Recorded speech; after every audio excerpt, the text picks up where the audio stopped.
विधानसभा खुद के गृह जिला है वो, और उस गृह जिला में थे वो, उनके इशारे पे नहीं हुई क्या? मैं पूछना चाहता हूँ, रात को 1:30 बजे क्यों डेड बॉडी छोड़ने जाते हैं? यात्रा दीपक बैज जी गिरौदपुरी बलौदा बाजार से लेकर रायपुर तक की है। हम उससे जुड़े सवाल कर रहे हैं। दीपक बैज जी बार बार कवर्धा चले जा रहे हैं।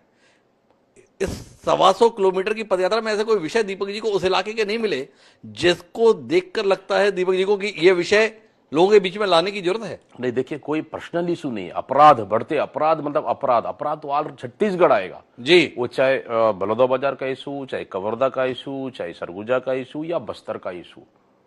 हमारा मेन मकसद था इस सरकार की विफलता। आपने इसे न्याय यात्रा का नाम दिया। दीपक बैज के साथी देवेंद्र यादव भारतीय राष्ट्रीय कांग्रेस का बड़ा चेहरा है, राष्ट्रीय सचिव भी उन्हें अभी हाल ही में बनाया गया है। वो जेल में बंद है, जमानत क्यों नहीं हो रही है? अगर देवेंद्र यादव इतने ही इनोसेंट हैं, इतने ही बेकसूर हैं, और आपने तो ठीक ठाक किस्म के वकीलों को राज्यसभा सदस्य भी बनाया हुआ।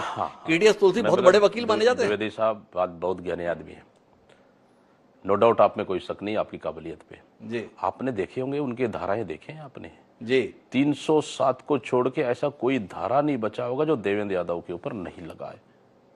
355, 120 भी, ऐसे बहुत से धाराएं, 20-20 धाराएं किसको बोलते हैं जी, 20-20 धाराएं लगी उनको। आगजनी का धारा, पेट्रोल बम ले जाने का धारा, उकसाने का धारा, प्लानिंग करने का धारा, सब चीज लगा है जी।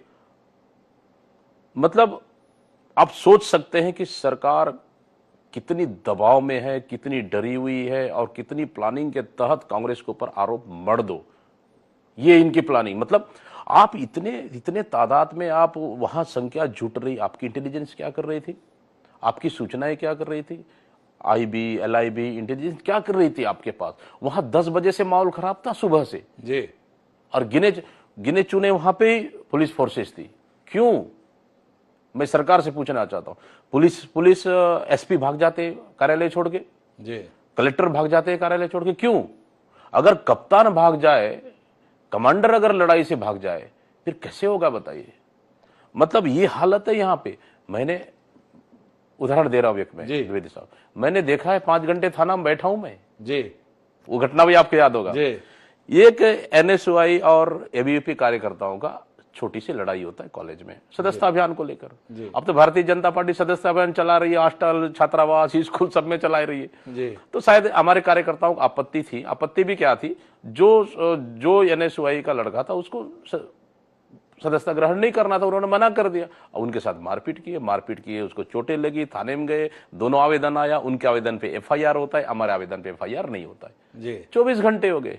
फिर मैंने सामान्य तरीके से गया, हमने पूछे उनको, भाई आप उनका आवेदन पे 2 घंटे में एफआईआर हुआ, हमारे आवेदन पे क्यों नहीं?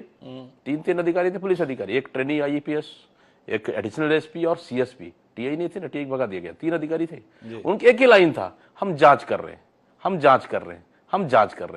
मतलब उनके कार्यकर्ता का आवेदन 2 घंटे में एफआईआर हो जाता है, हमारे आवेदन पे जांच होता है। ये कौन सा तरीका है? 5 घंटे बैठने के बाद एफआईआर होता है। मतलब सोच लीजिए पुलिस प्रशासन कितनी मैं कहना चाह रहा हूं, ये कितनी बेबस है, कितनी लाचार है। मैंने तो देखा हूं, मेरे सामने बैठे थे 5 घंटे तक, मैं देखा उनकी लाचारी और बेबसी, तकलीफ हो रहा था।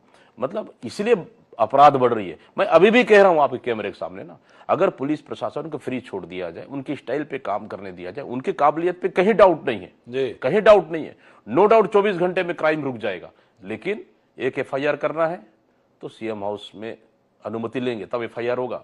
कौन सा धारा लगाना है, सीएम हाउस फोन जाएगा, तो कौन सा धारा लगा, वहां से निर्देशित आएगा तो धारा लगेगा। उस दिन मैंने देखा है उसको, 5 घंटे थाने में बैठ के सीधे देखा ना मैं, 5 मिनट, आधे घंटे, 1 घंटे नहीं।